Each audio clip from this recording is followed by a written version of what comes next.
All right, here we go. Hello, everyone. This is Dwight Woods, Jeet Kune Do Rebel. Welcome to the Jeet Kune Do Dialogues episode number 219 with yours truly. My dialogue partner today is a guy that I've known literally all my life. So I've known him even before he got involved in Jeet Kune Do. So hopefully he'll have something interesting to say today. So as you're logging in, if you guys would be kind enough to say where you're logging in from, hit the like button. Feel free to continue doing so throughout the dialogue. If you're catching the simulcast over on the YouTube, please be sure to like, subscribe, and hit the notification bell as well. If you enjoy my work and you'd like to support the program, please visit jkdrebel.com, click on the Rebel Gear link, which is where you'll see stuff like this, the coolest ever t-shirt made. The 4 tenets of Jeet Kune Do, as I call it. If you ever hear anybody referring to the 4 tenets of Jeet Kune Do and talking about these statements, they got it from me. I can't trademark it, but they got it from me. So that's the, this is also available as a coffee mug and hoodie and long sleeve sweatshirt and all that good stuff. But of course, the best thing you can do is to share this video and spread the word about the Jeet Kune Do dialogues. All right, so I got a bunch of questions. I literally got a few of them like 5 minutes ago. So the dudette is on a trip, so I can actually spend not as much time because she has to call in.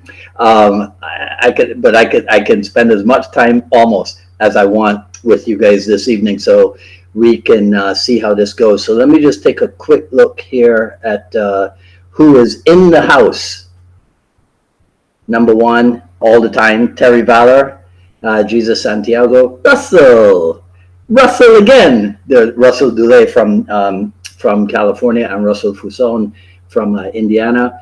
Mark Black, good to see you, and Anthony Labrador. All right, the usual suspects, right? Mark David Collins is here. Richard Torres, don't you have anything better to do at 6 o'clock on a Friday, or did you make special time for me today, Richard?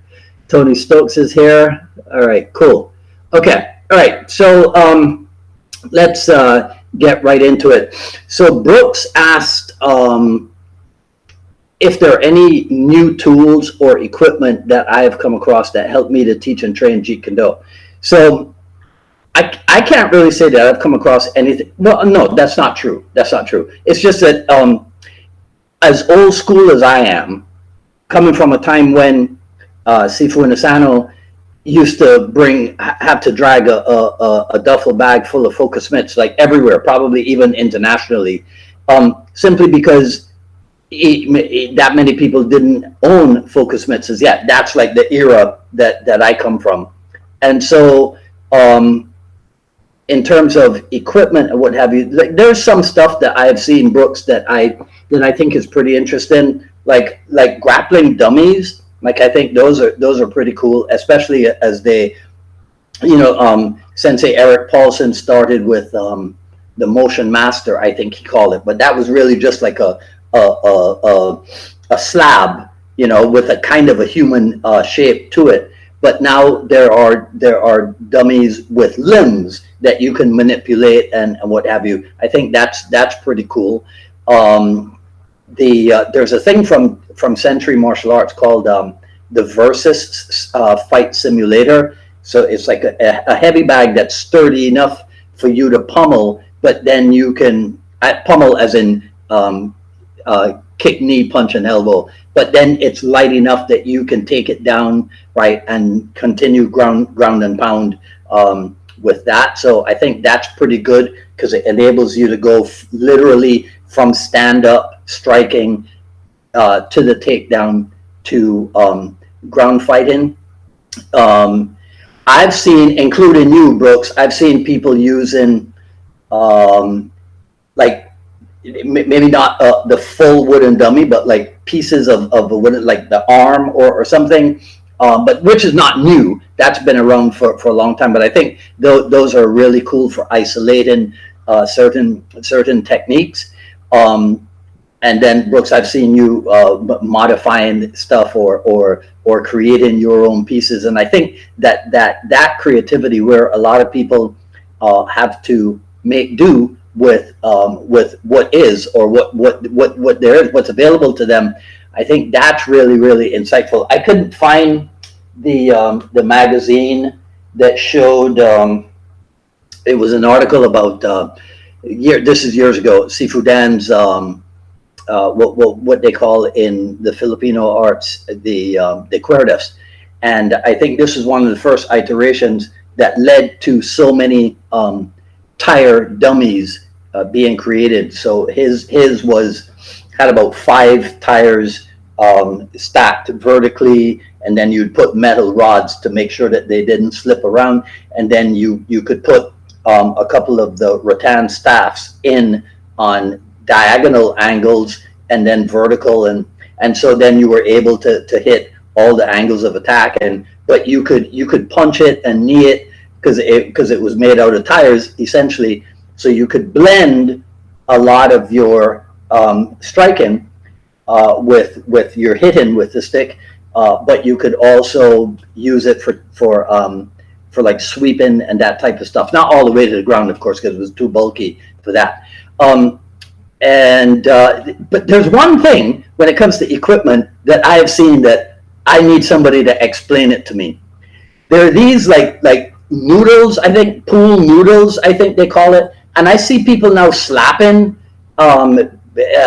people with them, and then like the people punch back on them or what have you, and I don't really understand what that's about.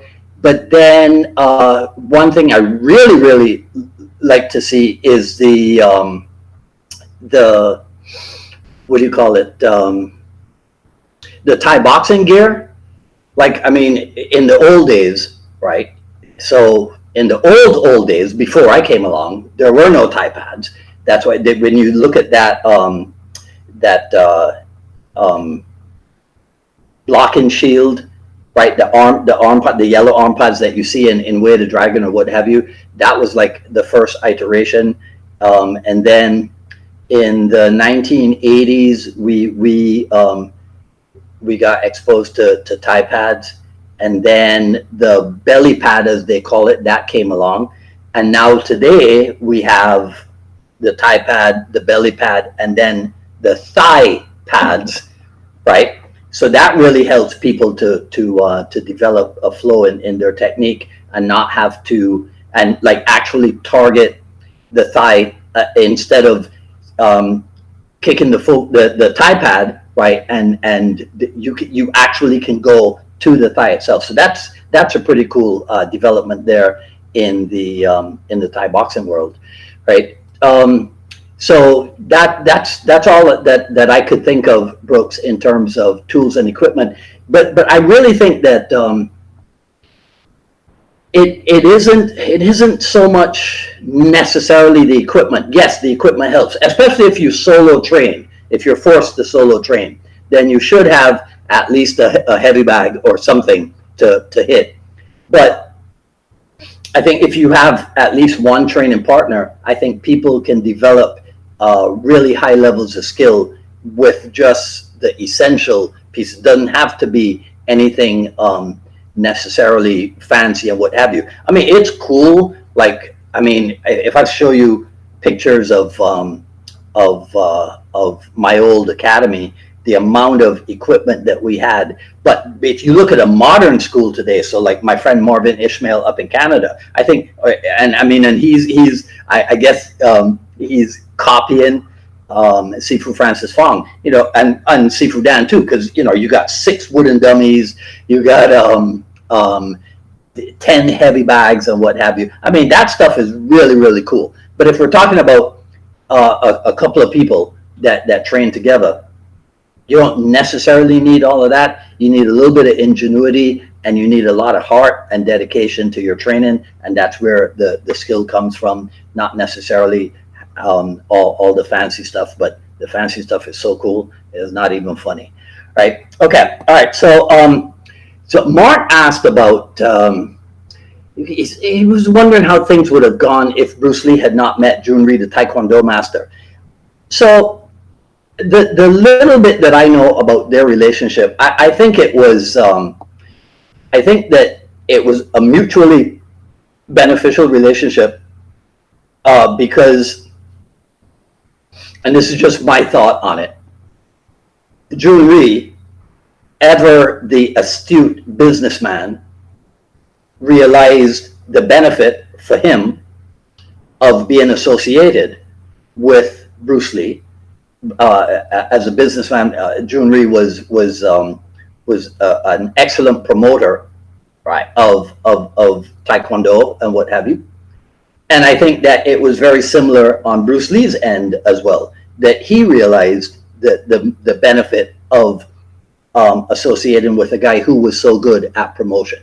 I think they both learned from each other. Now, when it comes to the martial aspect of it, you know, we hear that Bruce Lee trained and learned some stuff about kicking in Taekwondo from some Taekwondo kicking from Jun-Ri, but I don't know if it was like crucial to Bruce Lee's development in terms of kicking ability. It may or may not have been. I can't swear to that. I think Bruce Lee was a pretty decent kicker before Jun-Ri and before Chuck Norris. Right? So I don't know that it was that big of a deal, but I think that they really enjoyed each other. Like if you read the letters between Bruce Lee and Jun-Ri, you can see that they really liked each other, and they had a huge deal of respect for each other. One thing that my favorite letter to Jun-Ri from Bruce Lee is the one where he's telling him about how to do his self-defense TV show. Like I love that letter because I think it shows a side of Bruce Lee, the businessman, that sometimes we in the Jeet Kune Do world we don't credit him with that, and we don't use that fact, the knowledge that Bruce Lee was not anti-promotion, right? Bruce Lee was not anti-business. We don't use that a lot in our own development. Moving right along. So Joseph asked, can you learn trapping hands without the use of, can you learn trapping hands without the use, or do you really need chi sao? Okay, so I might have copied that wrong or something. So do you need to train chi sao in order to learn the trapping hands? Do you really need it in order to develop the sensitivity, or can the sensitivity be developed through just the trap? Oh, okay, now I understand. All right, okay. So if you use what we call the reference point, right?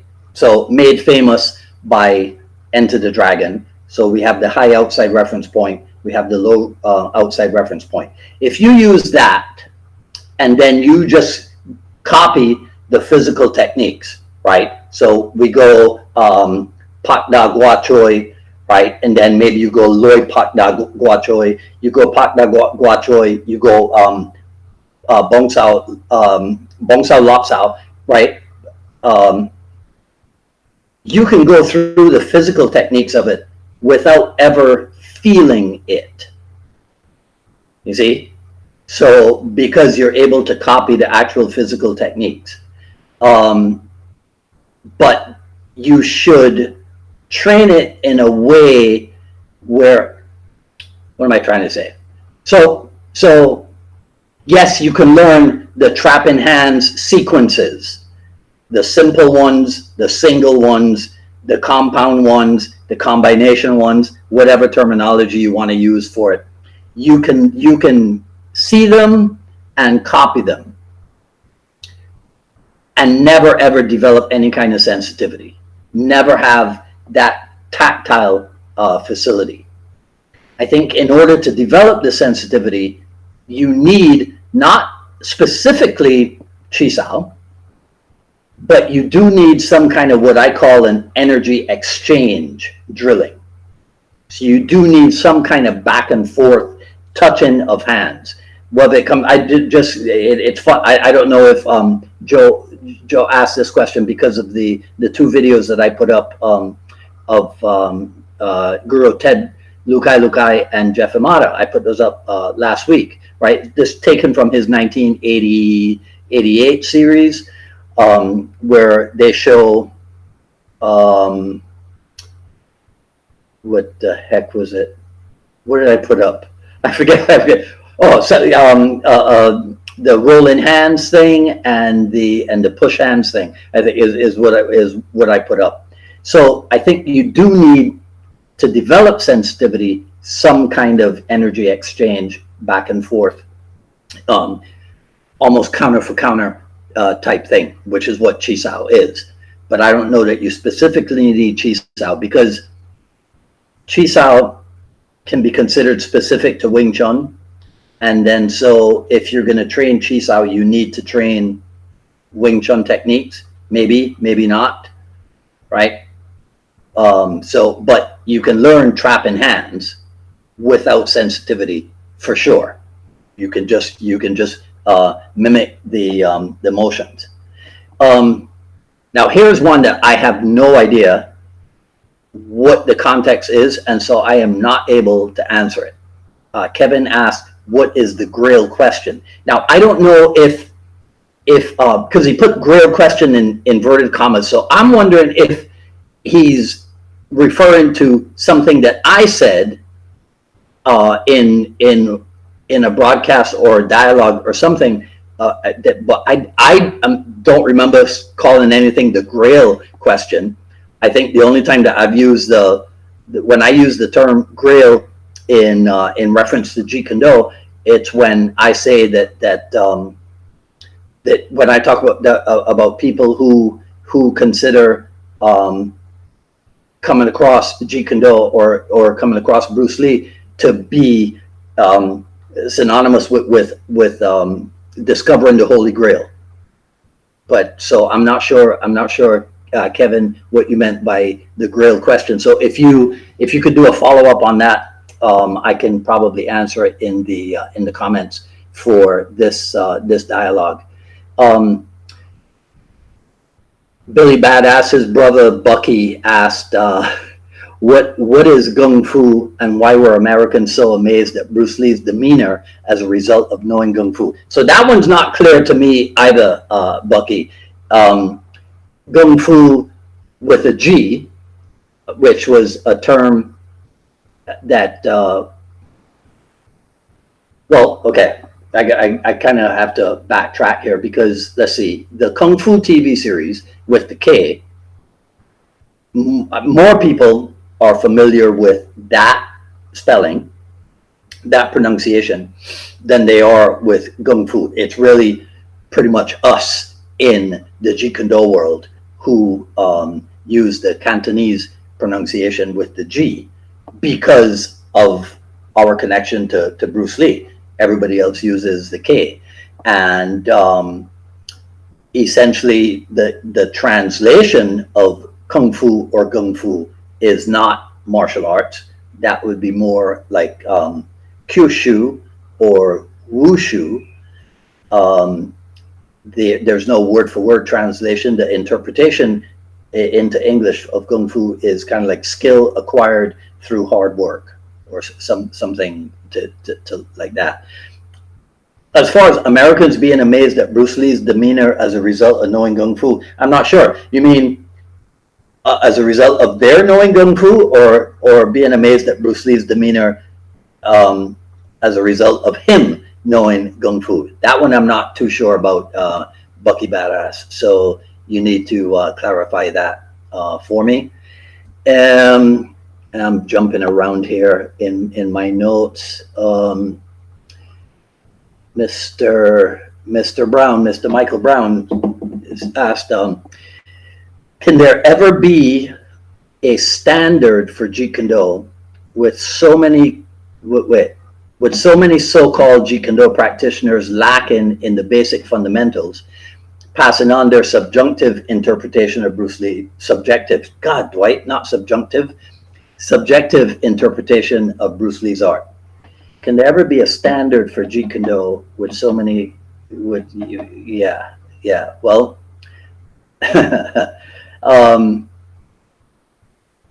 so my question is, where do these many so-called Jeet Kune Do practitioners who lack in the basic fundamentals, where do they come from, right? And where is it that they are passing on their subjective interpretation? See, are they self-appointed? Because remember, unfortunately, in the JKD world, there are some self-appointed people.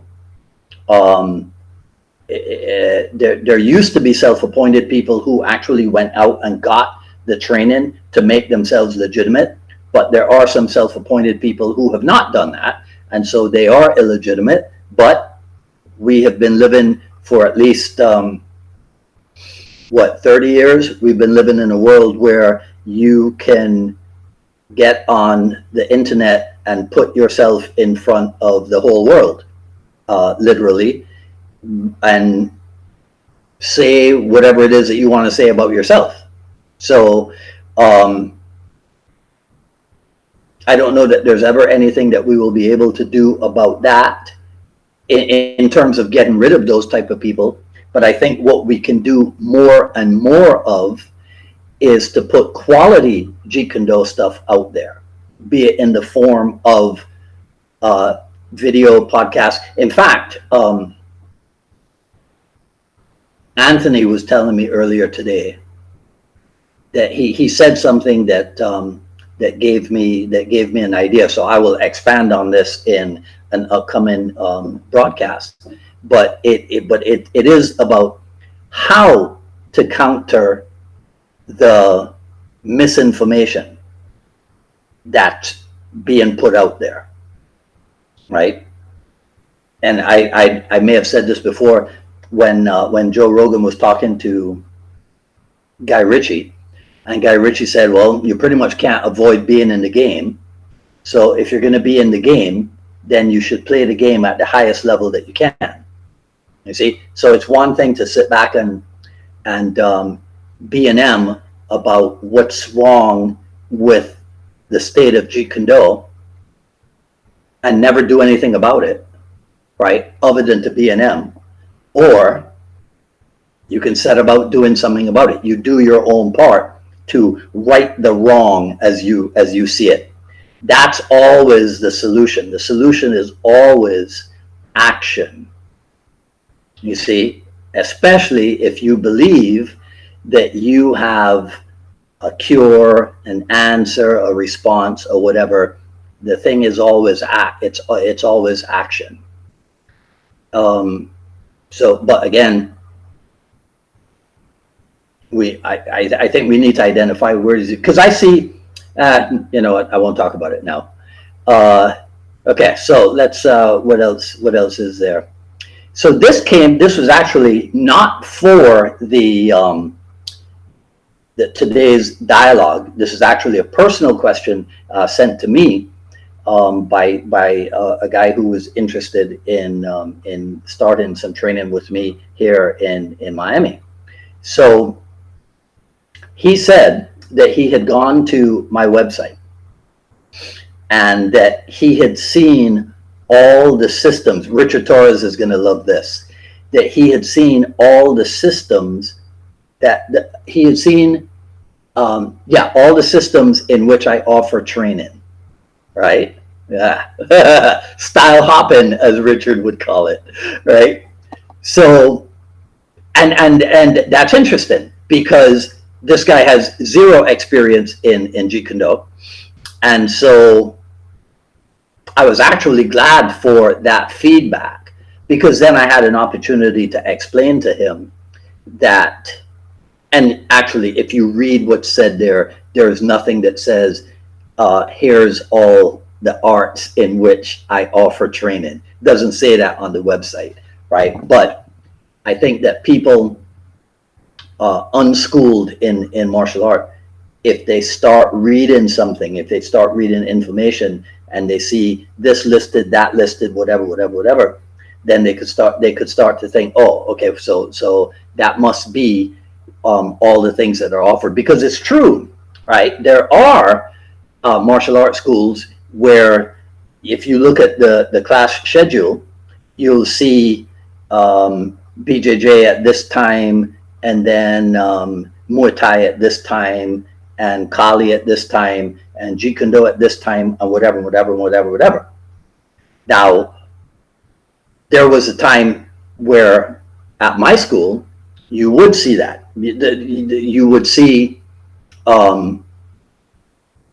what you didn't see, right? And this is, again, because I'm old school. You guys may have remembered, you guys might remember my saying this recently, that I was talking with my favorite Canadian JKD senior, Cass Magda, and we were talking about how in the old days, there was kind of like this idea that if you talked about Jeet Kune Do, that you didn't really get it, right? And so Jeet Kune Do was something that you and I'm the last person who should be talking about Jeet Kune Do, right? Jeet Kune Do was not something that you talked about every few seconds or what have you. Jeet Kune Do was something that you did.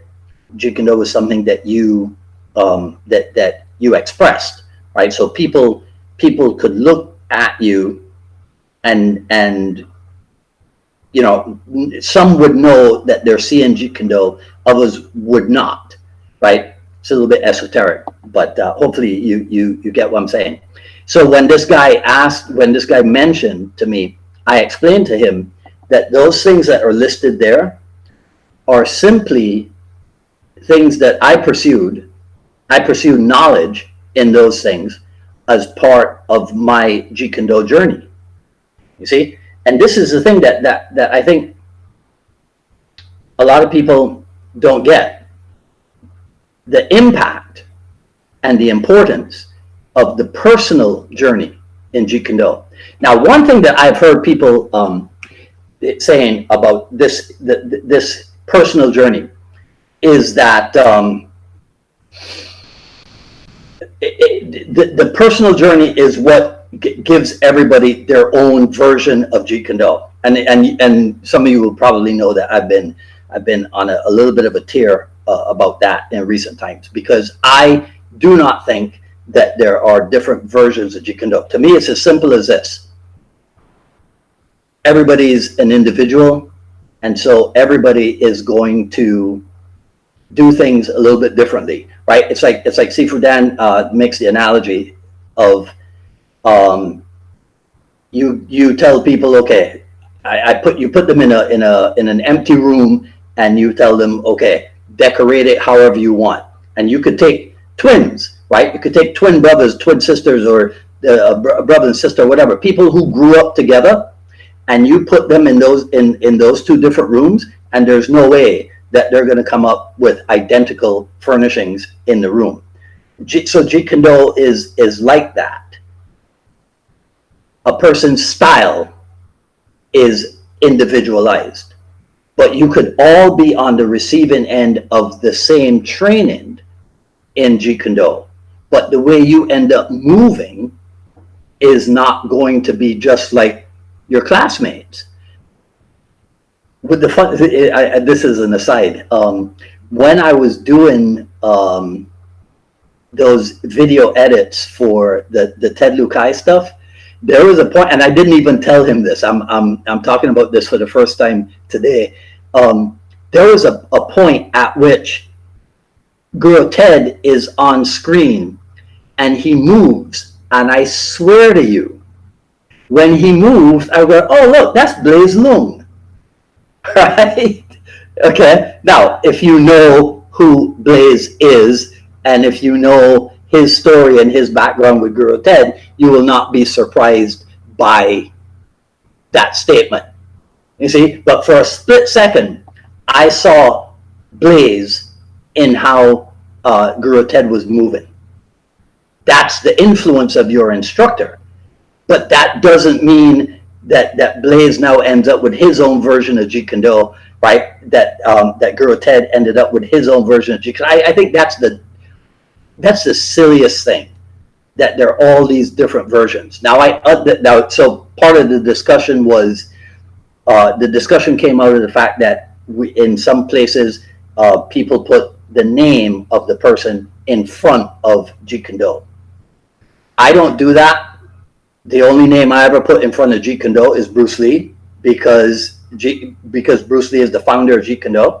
And so, like, it annoys me that there is not more people in the world aware of the fact that Bruce Lee is the founder of Jeet Kune Do than there are people unaware of that fact. So every chance that I get, I will refer to it as Bruce Lee's Jeet Kune Do. I don't see that there is a need to put anybody else's name in front of it. I think that we should do more to educate the public, let's say, right? That here's this guy, oh, here's his background. Here's this guy, here's his background. Here's this guy, here's his background. You don't have to put the guy's name in front of Jeet Kune Do. Now, that's just a Dwight Woods personal thing, right? There's no right or wrong. Some people might agree with me. Some people might disagree with me. I got no issues with that. I do it my way, you do it your way, and we can both exist. So why am I telling you all this? Oh, right, yeah. So because the guy talked about all the systems and whatever that he saw. So I had to explain to him that that's just my personal adventure, right, in Jeet Kune Do, that took me down those paths, right? And then his other question was about belt system, because this is what he said to me. He said that when he went online doing a search about whether or not there are belts in Jeet Kune Do, he found yes and no. So I gave him my take on that, which, if you've heard it before, indulge me for a second.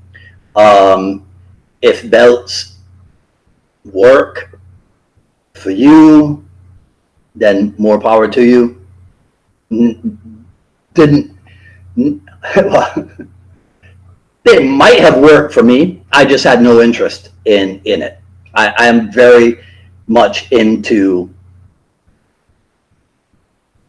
what makes Jeet Kune Do different.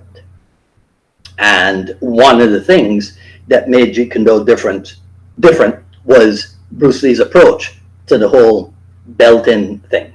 But modern era, if that's what you think you have to do, then by all means go ahead and do it. I never did, and I'm fairly sure I never will. All right. So, but again, out there online, there's differences, right? And so people now become confused and what have you. So I think again, going back to what I was saying about action. So at some point we have to make sure that there is prolific information about Bruce Lee's approach to the ranking system. I mean, I think, as far as I remember, there's only been one article and that was 34 years ago about Bruce Lee and the ranking system, right? So I think that on an individual basis, a lot of us could probably do a lot more to bring that aspect of the Jeet Kune Do difference to greater light for the public, right? Okay, so I'm going to take a short break here and see what you guys have been talking. Oh, Richard says no class today. Okay, cool. All right, because it's Good Friday. I'm sorry. That makes sense then. So I'm going to try to see if I can find your comments on the big screen instead of the small screen, because I don't even know how to look at this stuff. All right, I got to go to the small screen. All right, so bear with me a second here, guys. Okay, Russell says the noodles take the strain out of the pad holder. It's similar to using boxing sticks. What the hell are boxing sticks? Use boxing sticks for social distancing and to still hold pads. What are boxing sticks? Is that like a stick with the focus mitt on the end of it or something? Nursing an elbow injury. Okay, all right, I get that, Russell. I still don't like them, right? Yeah, yeah. You know why? You know why? Because, and Russell's heard this phrase from me because he trained with me here in Miami for a while. So, Miami Jeet Kune Do phrase is feed the way you fight. If I'm holding two noodles and tapping at you like this, man, that's just like percussion practice. But when I hold the focus mitts like this, and when you hit, my hands hold in a way that's very closely related to my fighting position. When I swing at you in a way that's very closely related to the way I actually perform the technique. See, because what happens is, maybe it came from the boxing, where the boxing coach was not your training partner. The boxing coach is your coach. You see? So the boxing coach doesn't have to move the way you move. When people train with me, even if I'm not gonna, when the bell rings and we switch feeder, even if I'm not gonna do that, there's still just one way to feed. So in a martial arts setting, in a martial art class, both people are feeders and fighters. Both people are coaches and fighters. So you can't have one person holding the pads and then another one hitting the pads, but the holder doesn't move like a fighter. That doesn't make any sense to me. But if, like Russell's saying, nursing an elbow injury and what have you, okay, well, then that makes sense. But I still don't know what boxing sticks are, right? Mike Perez says, what piece of equipment is he using a unique, innovative way that's now used in again, Michael, I'm too old to keep up with with the new stuff. So to me, innovation was when Dan Anasano took the football blocking shield and converted that into what we now have as a kick shield. All right, that I talked about the other blocking shields that they used in football that they converted into the small kick shield. Piece of equipment in a unique, innovative way. I might have to think about that, Michael, but old people like me, our brains are slow, so we can't come up with stuff on the fly, right? 120 dummy, best training partner, but worst sparring partner. Ramon, that's funny, right?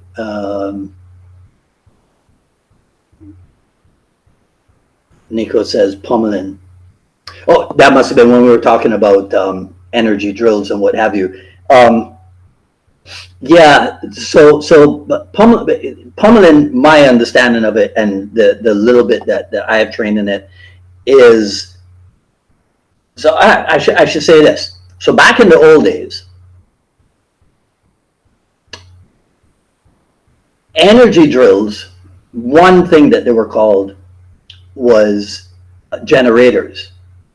So you had this energy flowing the way a generator does, and then like here in South Florida, when hurricane time comes along, right? You have a generator out in the garage, and then you plug in different appliances. So in JKD, you had the generator, and then you could use that generator, that energy or sensitivity drill, to go off in different directions, which means to try different things. Pummeling, what I know about it is that pummeling seems to be limited to grappling techniques only. I could be wrong. I probably am wrong, but that's my understanding.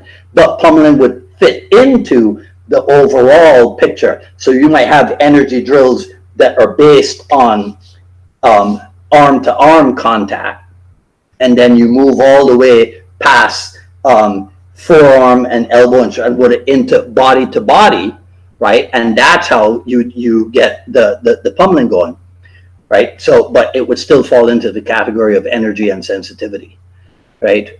With the MMA dummy, you use it for trapping and grappling, plus boxing, take it around it, right? Okay, cool. All right.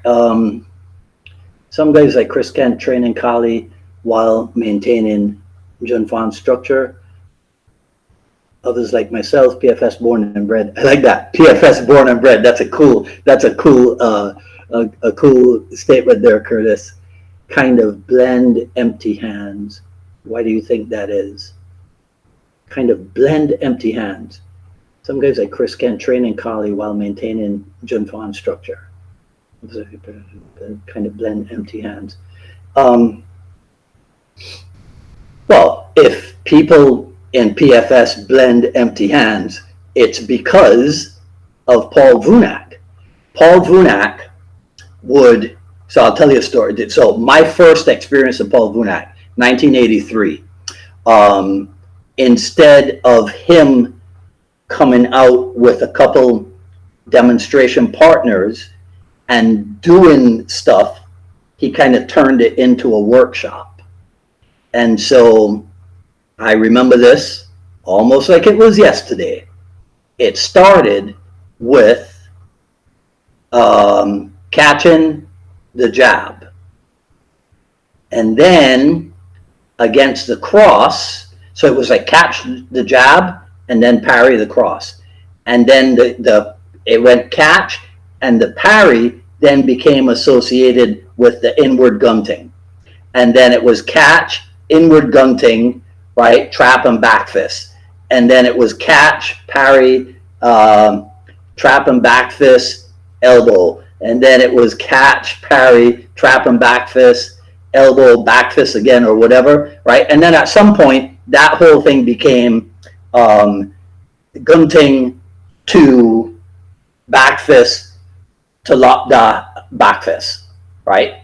So that was a blend of Kali empty hands and Jinfan empty hands, or JKD empty hands. And to me, that was like a Paul Vunak staple. So if you are PFS born and bred and blending empty hands, I would say that's where it came from. That came out of the mind of the inimitable Paul Vunak, right? I would say, Curtis. Okay. Nico, do you believe JKD has become stylized? In other words, it has to look a certain way. Yes and no. And this is related somewhat to what my good friend Mark Stewart asked. Mark asked, what do concepts folk get wrong about JKD, and what do original folk get wrong about JKD? And I think that in both instances, what they get wrong is the whole thing about looking a certain way. They think that you're supposed to imitate Dan Inosanto, or you're supposed to imitate Ted Wong as closely as you can, instead of realizing that Dan Inosanto and Ted Wong arrived at the points that they arrived at because of their own journey. So you're not supposed to copy them. It's not supposed to look a certain way. But now that whole thing about looking a certain way, when I say it's not supposed to look a certain way, it doesn't mean that I can do this and say, okay, this is now how I jab, because Jeet Kune Do can look however. That's stupid, right? The thing about looking a certain way is that you're not supposed to look like Bruce Lee. You're not supposed to look like Dan Inosanto. You're not supposed to look like Ted Wong, or whoever it is, whatever your source of JKD instruction or maybe even JKD inspiration is. That's not the idea. Now, that's not to say that if the person's way of doing things is considered exemplary, that you're not informed. Your way of doing things is not informed by that. You see? So at one point in your JKD development, you might think that you're supposed to copy, right? Right. So like if you do the outside reference point, right? and then you do Pak Da Sat Sao. If you try to copy Francis Fong, right, you just might end up with some really fast hands, you see. But you wouldn't take it to the ridiculous point of trying to be exactly like Francis Fong. That wouldn't make any sense. But the way you do things in Pak Sao and Sat Sao could be informed by the way Francis Fong moves, right, to a certain point. So it's not that yeah. So you're not supposed to try to copy. But Jeet Kune Do, there are certain things in Jeet Kune Do that do have a look to them, Nico. But see, this is an interesting thing, because what I'm starting to realize is that in the JKD world, I don't know if it's maybe it's something that I am only just now becoming aware of, but it seems to be that people think that Jeet Kune Do is what you saw or heard about Bruce Lee doing. And today, you train that to preserve that. Well, no, you see, because Jeet Kune Do is organic, and so Jeet Kune Do is not only what Bruce Lee did. The idea, or one of the ideas of Jeet Kune Do, is to grow, right, with the times. So let's take the reference point, because that's something that comes up a lot, right? Especially when you have the trap-in discussion. So not that many people were aware of what I call the historical context. And if you hear anybody using the phrase historical context, they probably got it from me, right? People didn't understand what that was based on. It was based on throwing a lead, gaining the attachment, and then going around or going through that attachment. But when you stylized it in training, you would put you would touch the hands together and go from there. That appears to be like the classical Jeet Kune Do. And so people think that, okay, so we train the classical Jeet Kune Do because that's our heritage.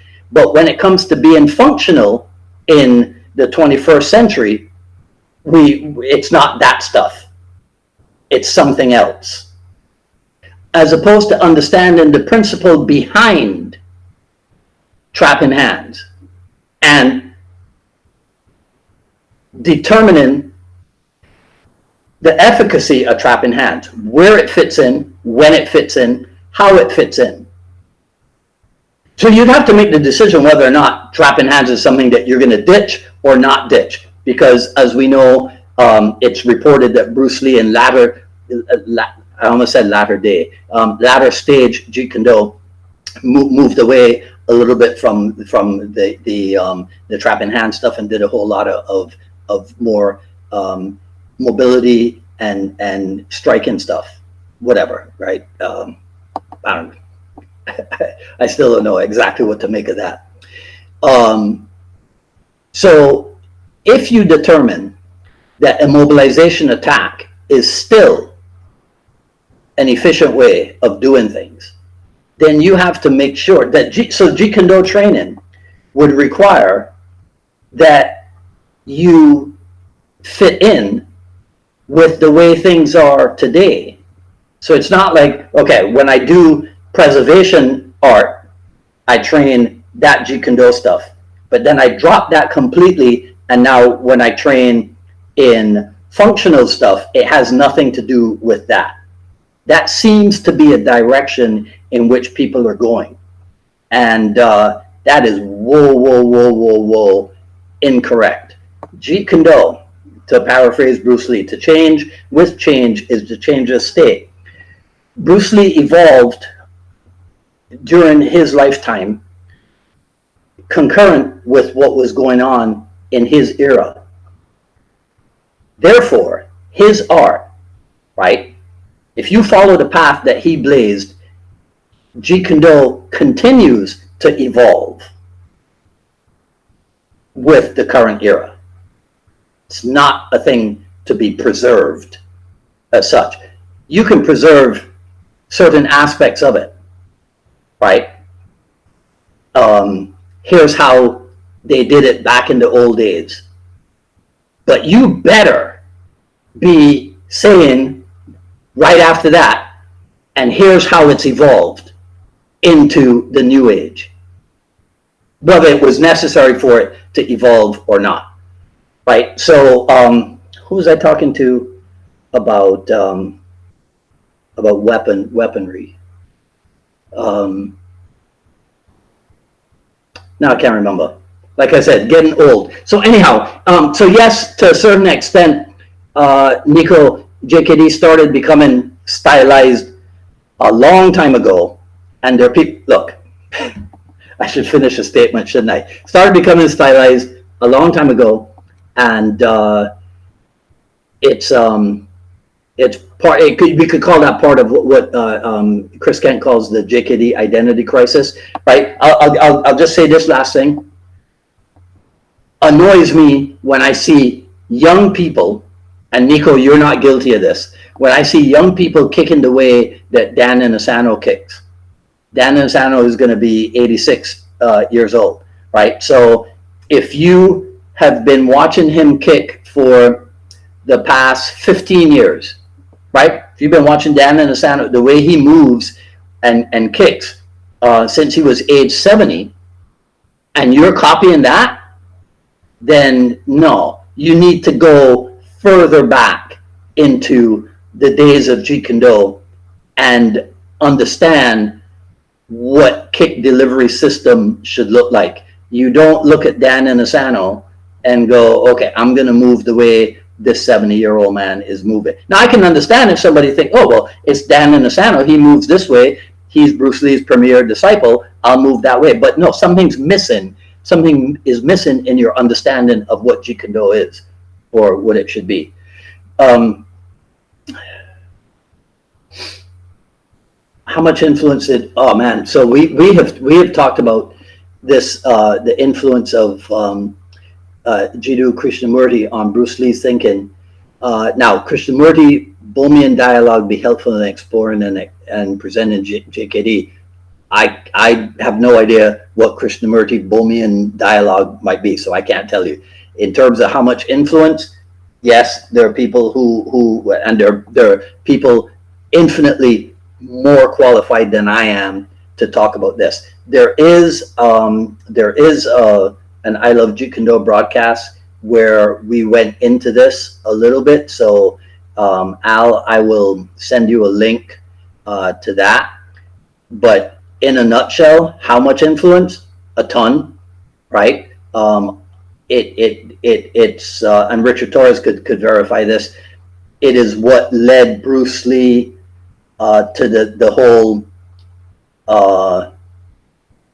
no system, Jeet Kune Do not being a system. You know, when he started talking about that, the thing, maybe the idea of the truth being found outside of all set patterns, that type of thing, right? That's not a very good answer, Al. I'm sorry, but I'll send you the link to the podcast on that.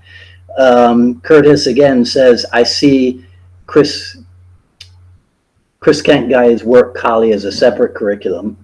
In some ways, I feel it to be counterproductive regarding simplicity. However, when we seamlessly blend them, they say that is not JKD.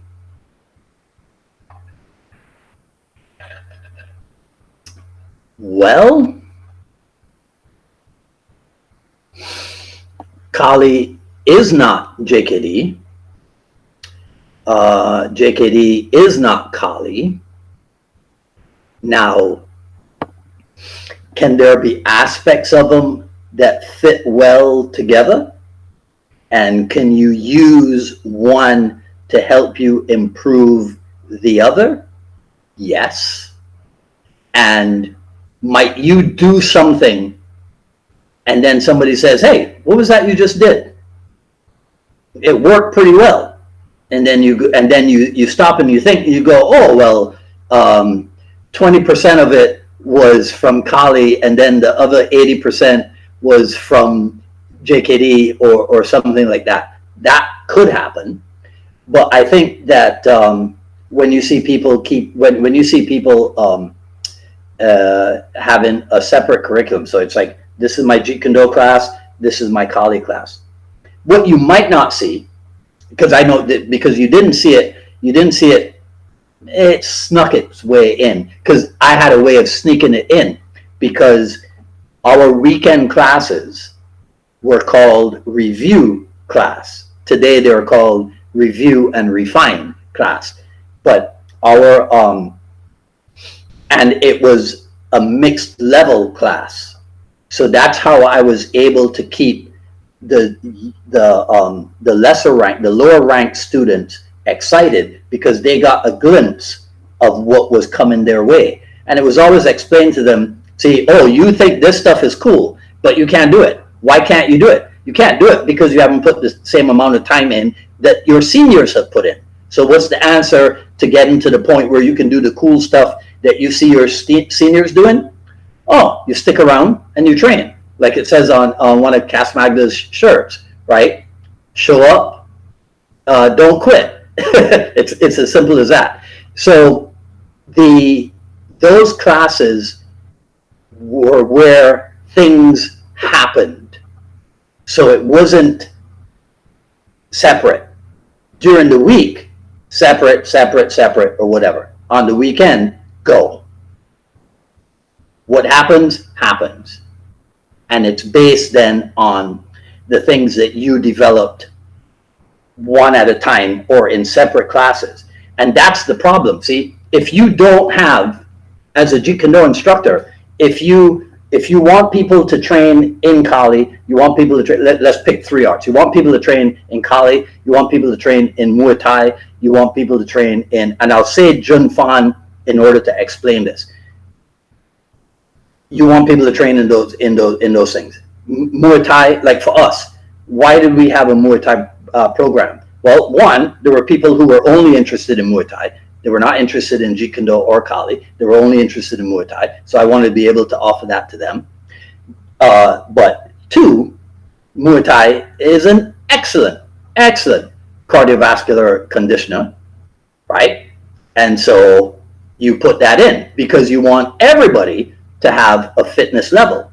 Now you also take the attitude of the Muay Thai people and you put that into what we call Jinfan kickboxing. So that Jinfan kickboxing, in case somebody was not interested in Muay Thai for cardiovascular conditioning, they'd still get cardiovascular conditioning in the Jinfan kickboxing class, right? The Kali thing was there, again, for me, because Kali takes your coordination, your overall physical coordination to a very high level. It gives you answers for dealing with weaponry. And because it is an art that is focused on the cultivation of hand and body motion with or without a weapon, it lends, it gives skill to your, it brings skill to your overall way of moving. That's my approach to it. But if you don't have a way for your students to put it all together, then you're doing them a disservice. You see, right? Now, do they need to do Kali and Muay Thai? No, they can get what they want in the Jinfan class, but it's not going to be the epitome of well-roundedness, because in the Jinfan class, there is no weapons training. And if Jeet Kune Do is going to be about totality, as many people like to say, totality cannot exclude an aspect of self-defense. Totality cannot exclude weaponry, because weaponry, people use weapons against you, right? Now, somebody might say, yeah, they use guns, which is why some JKD people have gone in that direction as well. To change with change is the changeless state. Anyhow, so so as for Curtis, when they say that is not JKD, they're not incorrect, right? But it depends on it depends on the context. It depends on how it's being expressed. And again, it's incorrect to say that Kali is JKD, that Muay Thai is JKD, that Savat is JKD. That's not true. That's never been true. And anybody who has said that has been wrong about it. You got to have a better way of explaining what it is that you're trying to say about that. Like I'm somebody who could tell people how to explain things. Okay. Don't talk about it, be it discussion, important, still sharing experience. Yes, we should all be hidden, intercepting. Yes. How it depends on the individual, in my opinion. We should all be hidden and intercepting. Yeah, well, I mean, as much as you can. Everybody will have a different rhythm. Okay,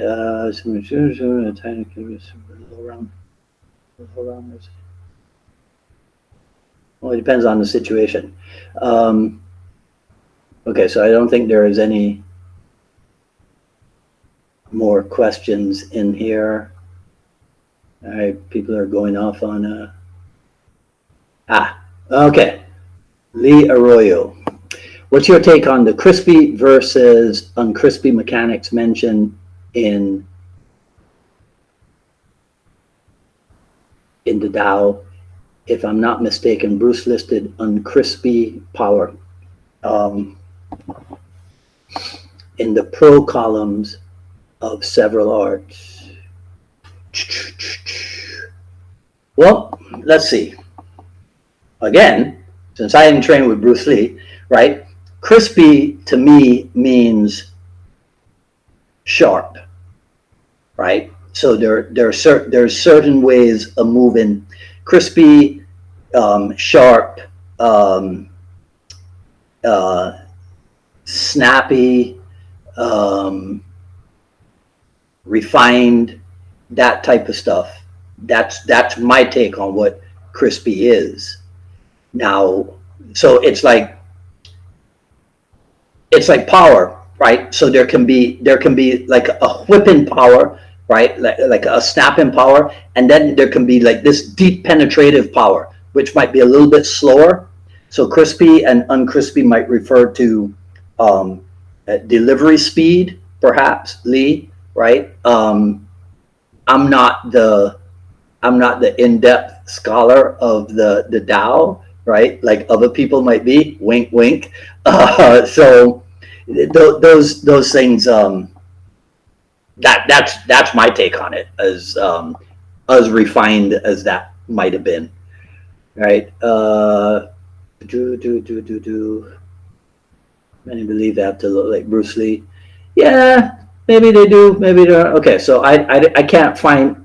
I'm just gonna skim through here. If I miss a question, guys, it's because okay. So you guys are just having a discussion then about stuff. Nobody's asking any more question. Back in the day, and whatever. I don't see any question marks. So, Jose Fraguas. Oh my gosh, long time. So if you guys don't know who Jose Fraguas is, Jose and I met in 1984, I think, at the world famous California Martial Arts Academy in St. Louis, Missouri. And Jose was I think at the time he was still living in Spain, and he was a magazine guy there, and then he moved here, and he's been in magazines. He is the guy behind Martial Arts Masters, I think is what it's called. But we've been out of touch for a long time. He is the author of Jeet Kune Do Conversations. If you guys are familiar with that book, that's who Jose Fraguas is. Right.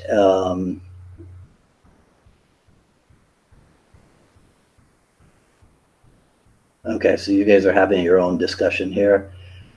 RB Aubrey says, how does Jinfan kickboxing differ from just kickboxing? Okay, so Jinfan kickboxing is a thing. So, okay, let's see. American kickboxing.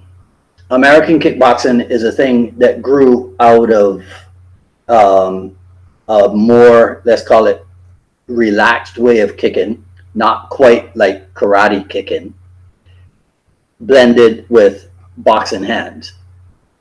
Muay Thai as a kickboxing art. Major tool in Muay Thai is the rear kick. Major weapons in Muay Thai are from the rear. Jinfan kickboxing is the Bruce Lee approach, or the Bruce Lee approach to kicking and punching, influenced by theories of strong side forward and lead weapon being dominant. You see? So this is where I differ from a lot of my colleagues, because too many of them use standard or traditional kickboxing. So like I just explained to you, in Thai boxing, rear elbow, rear knee, rear round kick, those are the major tools. In JKD, major tools are what? Lead hand, lead leg. So Jinfan kickboxing puts the power side forward, and the emphasis is on the lead weapon, the development of the lead tool. But it's still a kickboxing flavor. And I differentiate between Jinfan kickboxing, because Jinfan, so back in the days, and I know I keep skipping, but it's the way my brain works. Back in the days of Penjak Silat,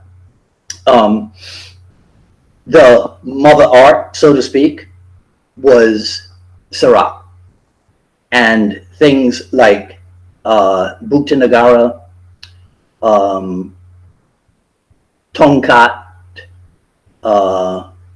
Ratu Duri or Ratu Adil, and then there was another one that I can't remember. They were considered like carrier systems, right, for the mother art.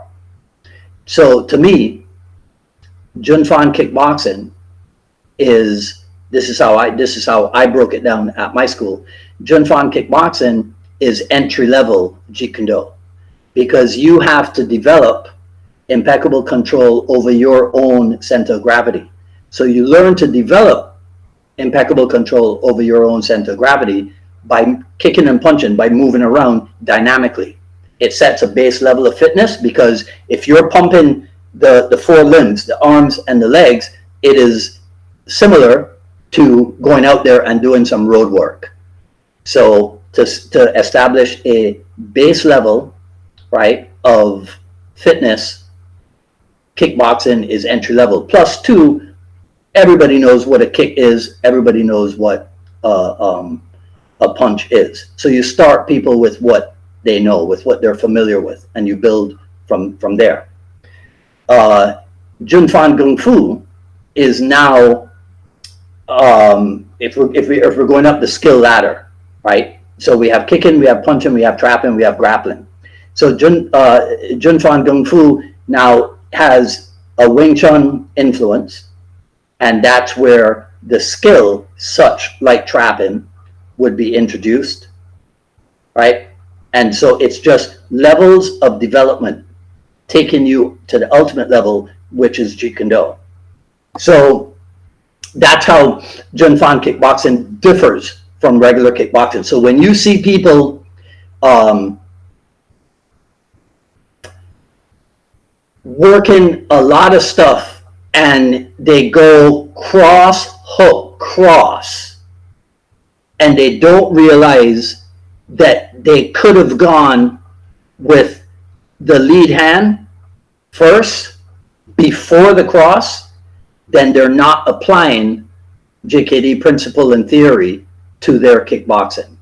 So that's where I differ a little bit in that. Aubrey.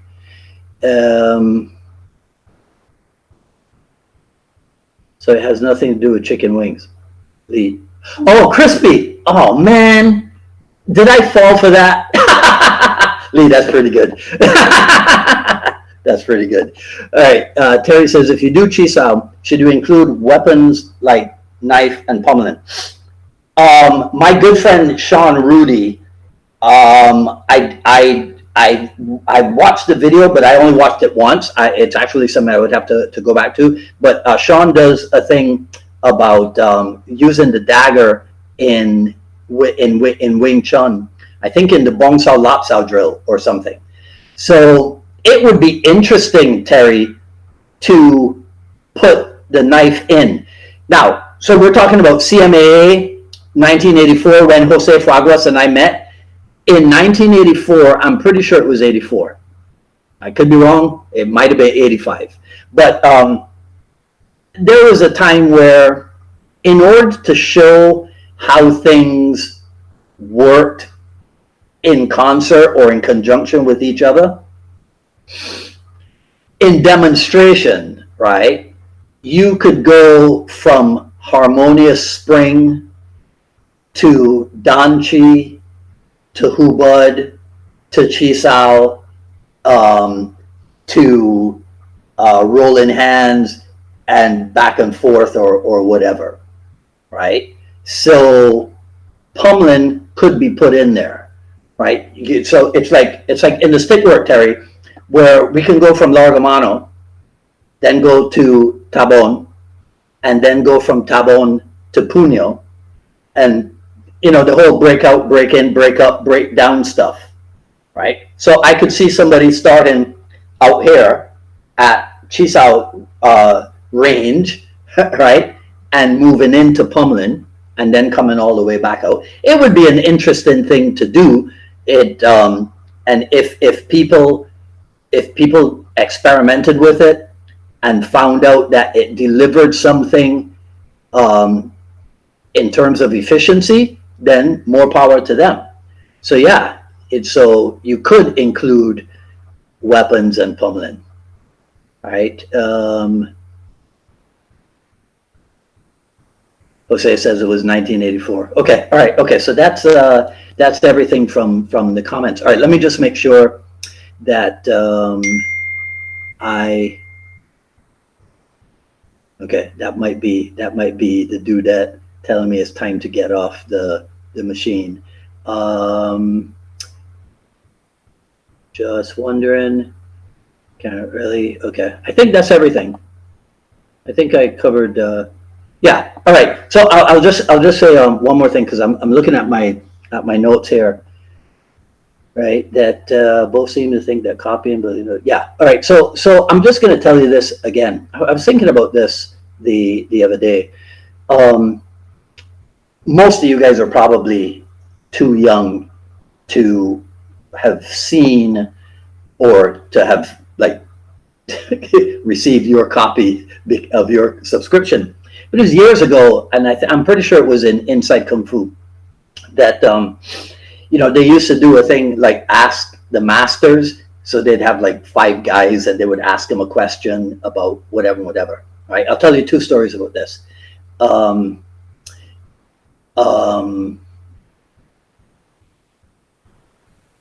One issue, part of the question was, how long does it take to get a black belt in your system or in your art or whatever? And I remember that Sifu Nasano's answer was 10 years. Now, here's what's funny about that, right? There are morons who will see that and go, oh, look, Dan Nasano is talking about black belts in Jeet Kune Do, as opposed to realizing, well, you're in a magazine office with a martial art magazine office where 99% of the people probably use belts in their system, but you don't. So you just go with the flow, and right? So you ask Dan Nasano, how long does it take to get a black belt in your system?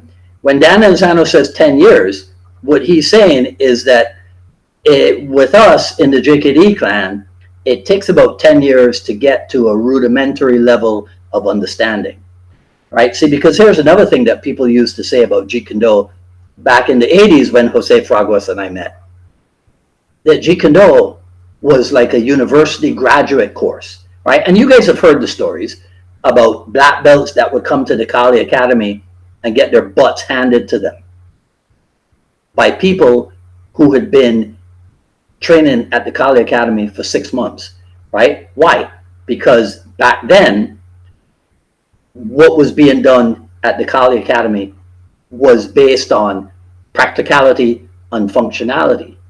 And so that put people with 6 months ahead of people who might have spent years in training stuff that was not based on practicality and functionality, right?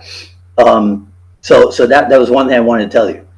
The other thing, there was a second story I was going to tell you about Sifu Dan. And now it just went straight out of my head, right? Because that's what happens when you start to age. So anyhow, and I'll talk about this probably, if not next week, the week after in the broadcast. But it's becoming a little bit concerning for me that there's now this thought that you can only say that you do Jeet Kune Do if you do the old stuff, right? If you are training to survive, to be functional in the modern era, then you don't call what you're doing Jeet Kune Do. That's a disconnect, which I shall address at some point in the near future. And that's all I got to say for this video, right? So I'm going to go through the comments once I disconnect, guys, and see if there's anything that I think you guys were having your own conversation and ignoring me, which is fine. Right? So I'll look through that. If there's anything else that you want to ask about, feel free to put it in comments, and I'll go through that. There was a little bit of hiccup, and so I can't tell you who's going to be on this time next week with me, but as soon as I get that fixed and confirmed, I will let you guys know. So you know what to do. Follow me on Twitter at Dwight Woods, on Instagram at Dwight D Woods, at paypal.me. Let me pull it up here for you. paypal.me/UnifiedMA Miami. Probably the only Jeet Kune Do autobiography in existence, right? Jeet Kune Do Journey Volume 1, the raw but edited PDF version. PayPal.me, Unified MA Miami, and what else do I have to tell you about? I think that's it. Yeah, we'll make that it for today. So you guys have a great weekend. Hope everything is normalizing in your part of the world and people are not becoming crazy again with this whole lockdown nonsense that I keep hearing about. Right? So enjoy your weekend. Stay safe. Until next time, this is Dwight Woods of Jeet Kune Do Rebel signing off. Talk soon.